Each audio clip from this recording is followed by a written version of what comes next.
So I went to the cupboard. Yeah.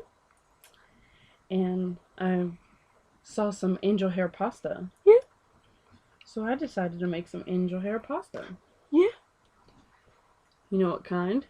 Huh? What kind of pasta? Italian garden pasta.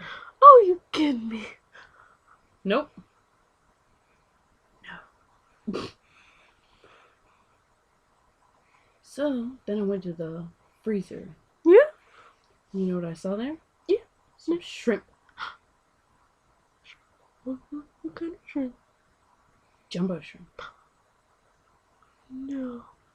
You're kidding me. So then I cooked up the shrimp in butter. Yeah. And put Cajun. Yeah. Old Bay. Yeah. Salt. Yeah. And freshly ground pepper on it. Oh! Oh. And then I put it all together with the noodles. Yeah. And had shrimp pasta. No! You're kidding me. Nope. And then I went back to the fridge. Yeah. And I grabbed myself a Yingling. What kind of Yingling?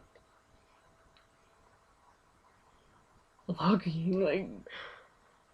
So nice. And then you know what? What? I drank it. Oh!